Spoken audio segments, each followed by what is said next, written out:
heart disease remains the #1 killer of Americans. Right now, somebody, somewhere, is dying of a heart attack. Shortness of breath, swelling, Where? fluid. In your hands? My and feet? hands and my legs.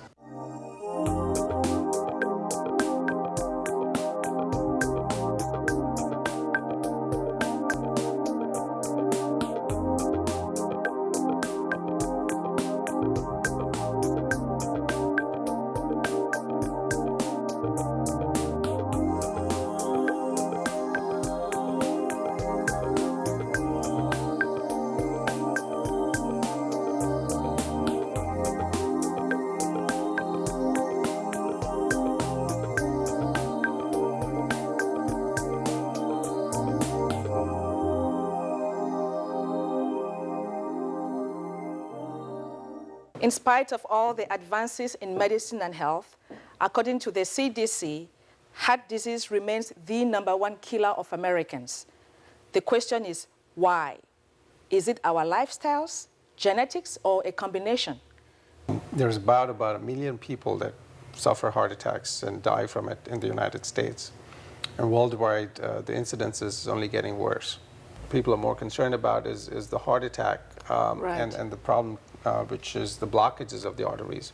We all have cholesterol, and cholesterol is a part of the cell membrane. The problem is when you have too much cholesterol, then the cholesterol starts to build up and get deposited in the arteries and cause blockages. And basically, cholesterol comes into our body from two sources. One, it's made within the liver, and that's actually the main source for cholesterol. Part of it actually comes from the diet. There actually isn't much cholesterol in diet. Most of what we take in is in the form of saturated fat, which goes to the liver, and the liver makes cholesterol out of the saturated fat. But in either case, the cholesterol all goes into the blood system, and then the cholesterol then goes into the arteries, and then starts to get deposited inside the lumen and causes narrowing. Okay. Also, what happens with time is this membrane that's surrounding the blockage actually can rupture and blood clots over it, and that's what causes a heart attack because there's sudden disruption of blood flow. More commonly, that manifests as chest pain, and it's described in different ways. The most typical way people will have the pain is describe it as a pain across the chest, as a pressure like discomfort or like a heaviness, and people will say it's like a ton of bricks, or it felt like somebody was sitting on top of me, and so forth. The pain can be just in the chest, or can radiate back or down the shoulder, either left or right, more commonly the left, and down the arms. That's the typical way that somebody would have the chest pain, which we in medical terms call angina. Coming up. Only 1/3 to half of the people have these typical symptoms. Then later.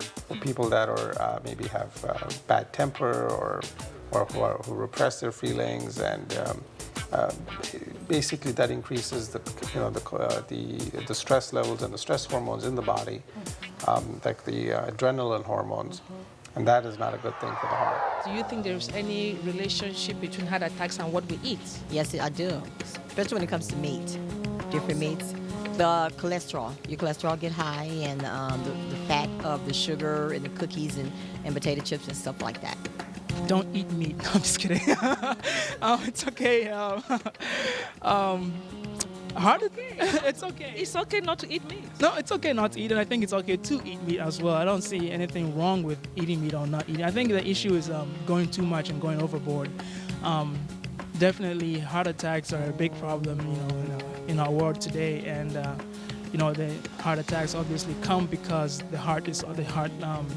the blood vessels to the heart are all clogged up, and what clogs up the heart? Well, things like fat and all those things, and so cutting down on junk food and again, exercising is another way to be careful about heart attacks. The best way to prevent heart attacks and other kind of cardiac incidents is lowering levels of LDL cholesterol. So if people know what to look for, they just need to, and people especially that are at high risk for it, especially if you're a smoker, or if you have hypertension already, or if you just kind of don't live a healthy lifestyle, if you're kind of just sitting around at home all day long, not exercising, then you should try to see if you can just lower your cholesterol levels somewhat. Like I said, it's impossible to get people to cut stuff out entirely, but if you can just get them to limit it, then you're on the road to getting healthier. Well, heart attacks runs in my family. That's another reason I eat real healthy. I mean, my grandpa actually had a heart attack not too long ago, and it runs in our family, high cholesterol. So, like I say, I mean, that's just, you know, it just stacks up. Like I say, I'd rather just stay away from it and not have to worry with it in the long run. And like I say, I think that I can't stress enough that eating healthy is very important for you and will do you good in the long run. Only a third to half of the people have these typical symptoms. And that sometimes makes it a little bit difficult for us who are treating people with heart disease to also diagnose the problem. Right. People can have vague and nondescript symptoms like an indigestion or gas or feeling of a full stomach. And about a full third of patients who are having a heart attack may not even have chest pain.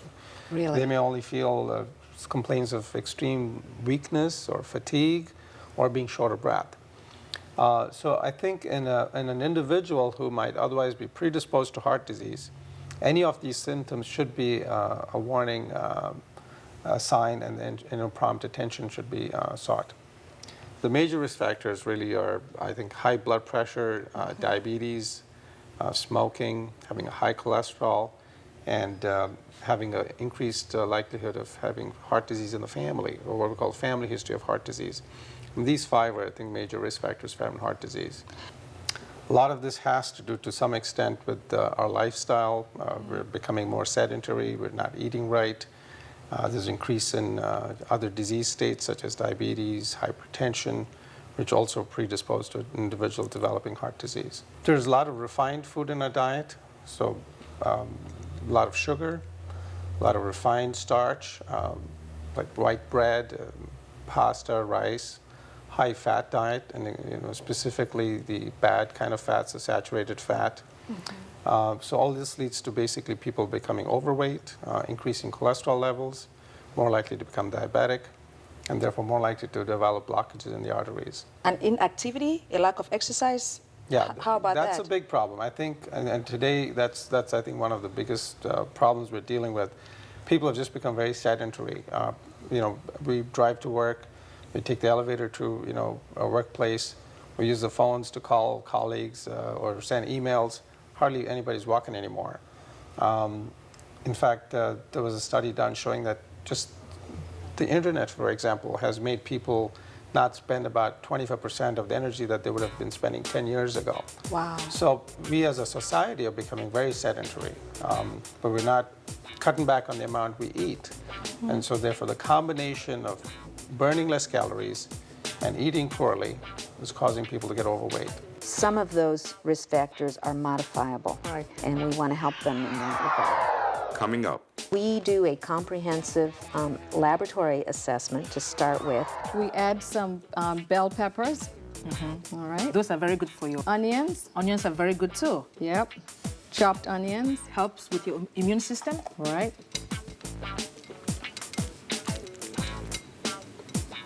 And That smells good.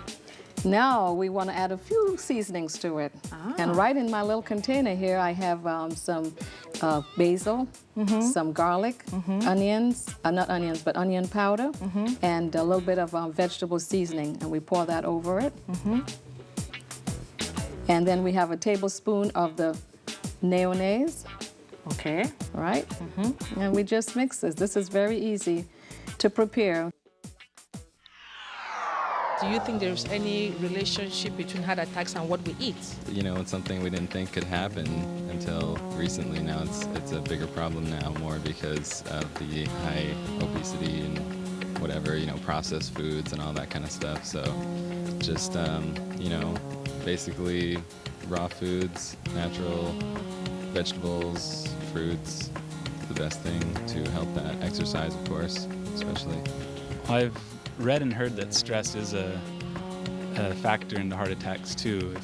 If people can learn to control stress better, then that may do a lot of good, and not just for heart attacks, but for everything. That's not going to say that if someone just takes stress courses and is cheerful all the time, I don't think means that they're going to be saved from heart attacks, because that's kind of wishful thinking. But if nothing else, it'll make you feel a lot happier and healthier. So even if you are going to have a heart attack someday, you'll at least have a nicer life before you do. It's scary, first of all, because the things that I've learned about the symptoms, that's the scariest part, is that it feels like indigestion, and so it's nothing clear.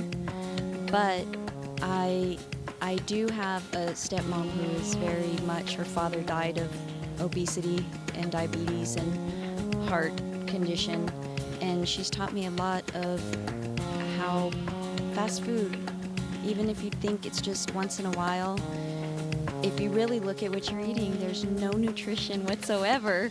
So I think, unfortunately, people realize it's more time and a little more money to eat live, raw, fresh foods. But the way she put it to me that made more sense was that money you put into this food now, if you don't, it's going to be put into hospital bills later and medical bills later. I don't have advice about heart attacks because I've never been involved in it, so I have to be honest, I've never really read about it. But I would say read about it in good health books before you go to the doctor who will put you on drugs, because there may be ways that it can be taken care of without ever getting to drugs. So much more important to eat healthy. I mean, they have a couple of guys, a guy and gal in here who are dynamite.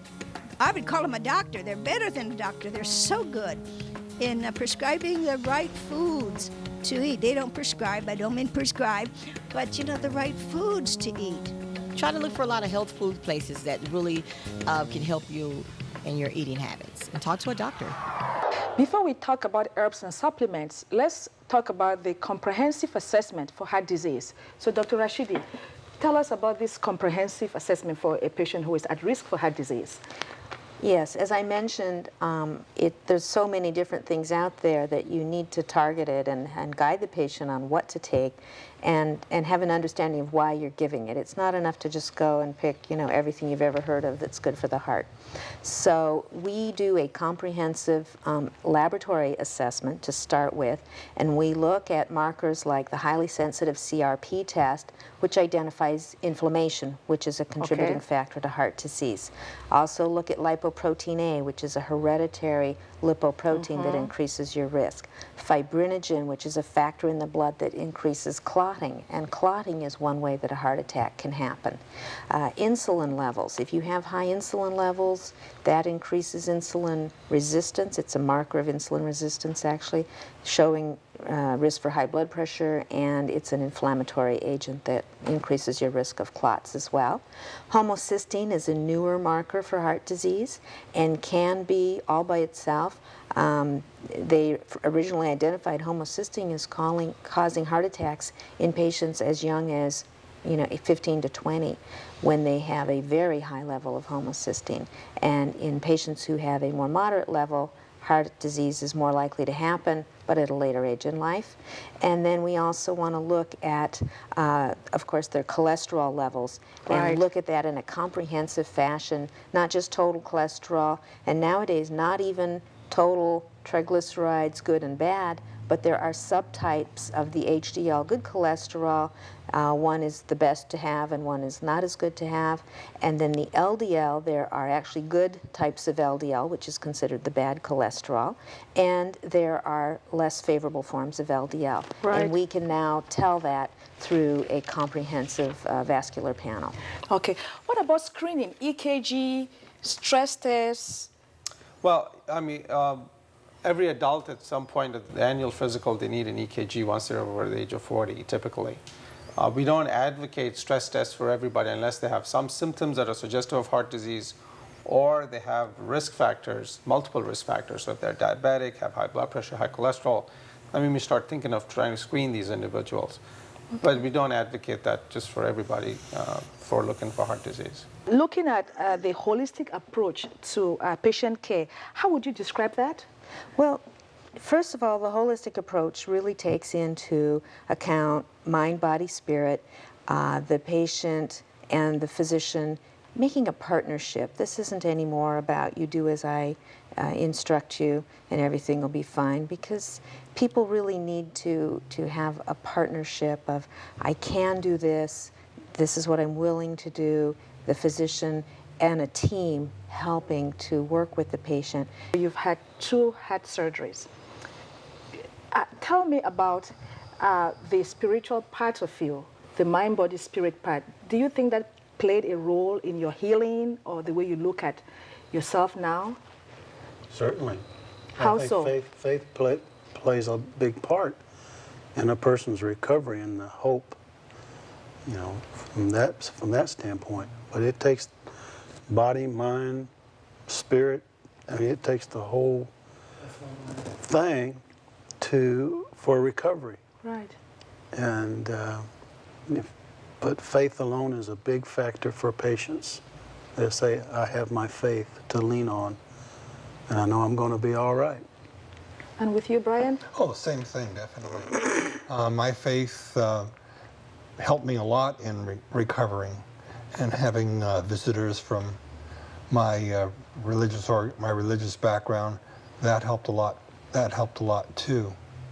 Now, Dr. Rashidi, it appears as if more and more people are moving towards alternative approaches to preventing heart disease, herb supplements. Why such a huge movement towards that area? First of all, the American Heart Association itself has identified that heart disease in America is becoming a growing problem. Really? And it's been identified that the factor that we can most change are lifestyle and preventive approaches. Because if we continue on the way we're going with obesity, diabetes on the increase, all of that adds up to more and more heart disease as well. There are many nutritional supplements and/or herbs that have been identified as having particular cardiovascular benefits. Omega-3 fatty acids accomplish many things for the patient, so they are one of the number one. It is lacking in our diet, and it is overwhelmed by the omega-6 fatty acids from meat, cereal, and other foods in our diet that are rich in omega-6, and there needs to be a balance. To bring that balance back, everyone, without exception, needs omega-3 fatty acids. What really is L-arginine? L-arginine is simply an amino acid. It is found in the diet, but in heart disease can be taken in supplement form and gives additional benefit in raising our nitric oxide levels found in the blood vessels to relax the blood vessels, help in nourishing and keeping down the blood pressure, and it also improves arterial elasticity, which is the opposite of having hardening of the arteries. What about CoQ10? A lot of talk about CoQ10 lately. CoQ10 its main contribution is that the heart is a muscle that is constantly working and requires a steady supply of energy, and CoQ10 supplies that energy. And it's very beneficial in things like lowering blood pressure and congestive heart failure patients. Okay, what about Mag-C? Magnum C is a special form of vitamin C that contains potassium and magnesium. And because of vitamin C does its best work inside the cell, and magnesium and potassium help carry it into the inside of the cell where it has its greatest benefit. In addition, magnesium and potassium are very important minerals to regulate the rhythm of the heart. And low levels of magnesium are one reason for sudden heart death, because you go into a sudden arrhythmia. And both magnesium and the omega-3 that we talked about earlier have good studies showing that if you have good levels of these, even if you do have a heart attack, you'll be less likely to have the sudden death variety. Wow. So what other supplements are there? Nattokinase? Nattokinase helps lower the fibrinogen level. It is one of the clotting factors, so nattokinase would be recommended, let's say, in place of Coumadin for somebody who couldn't take Coumadin or wanted an herbal approach instead. It would be a blood thinner. Think of it as a blood thinner. And so many different approaches that we have, but they break down into, they lower the blood pressure, they give the heart energy, they're a blood thinner, they help with the viscosity of the blood. Thickness of the blood? Thickness of the blood. So there's many different approaches to helping in heart disease, and each different nutrient has a specific mechanism of action that we're looking at to provide a given benefit. Right. So do any of you take supplements? Any of these that she mentioned? I don't. I take magnesium. My cardiologist recommended magnesium because of arrhythmia. Okay. So I take that, and I also take potassium. Okay. Because she said, have to eat a lot of bananas and oranges to get the potassium levels in the proper for me. Right. But you do take conventional medications for your heart? Yes. Okay. Now, Dr. Rashidi, tell me how safe are the herbs to use them in conjunction with conventional medications? First of all, think of herbs as medicines Okay. that should be directed by a physician that knows how to use them and knows where they shouldn't be used in certain combinations. So, for example, I mentioned the nattokinase. You would never take that and Coumadin at the same time, especially not without a doctor's supervision and advice. Right. And herbs can be very powerful medicine, and so that's why sometimes there's a caution against using them, because many physicians haven't been trained how to use them appropriately and what the cautions are and where they can have interactions. For the most part, herbs have been shown to have a great safety record. The problem is when you add a lot of other factors in. Coming up. Natural sources of antioxidants. Hi, I am Ruth Tanyi, producer of the award-winning TV series called Bad Sugar. Do you have diabetes? Know someone who has diabetes? Unfortunately, all of us do. So listen carefully to what others are saying about the Bad Sugar DVDs. I have type 2 diabetes, and I've had that for probably 30 years. I've had diabetes since 1995. I've watched all of the Bad Sugar series. I have had diabetes since 1998. I've watched the TV series Bad Sugar. I am a type 1 diabetic, and it's taught me how I can expand my lifestyle. It's taught me spiritually how to monitor my stress. They clarified everything what the doctor was saying, but at a more slower pace, and to me, a very understanding pace to understand diabetes. Oh, I thought I knew, but I didn't. I had little knowledge, but that series expounded my knowledge. For me, Bad Sugar have played a major important role in my life to control, to educate, and to teach others about diabetes. It showed how God operates through us and how we need to connect with God in order to make sure that those sugars operate the way that they're supposed to. Bad Sugar. Do you have questions about nutrition and diabetes? What to eat, what to avoid, counting carbohydrates? What about the glycemic index? Or questions about proteins, fibers, fruits, vegetables, fats?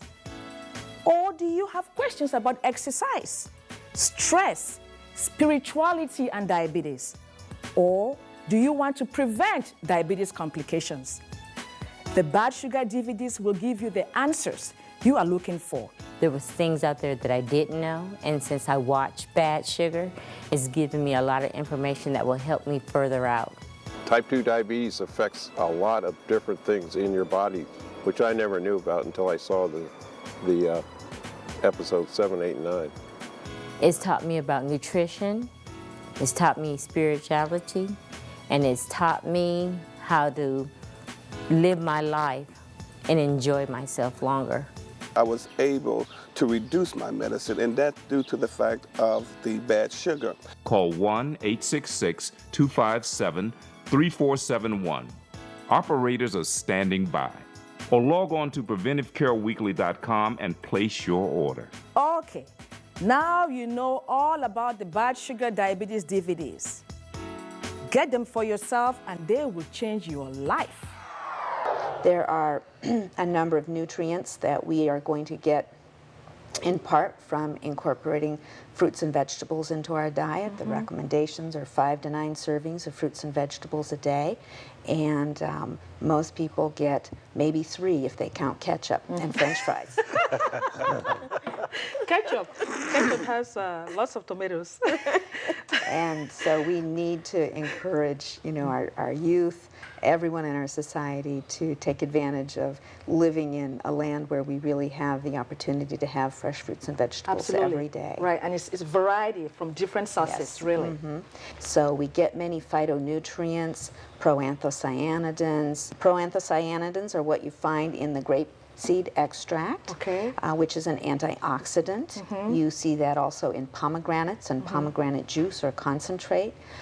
There was recently a study published that pomegranate juice added tremendous benefit to patients who were taking statins and controlling their blood pressure for heart disease. When they added pomegranate juice, they got a 30% improvement in their results over patients who did the statins and blood pressure alone. Really?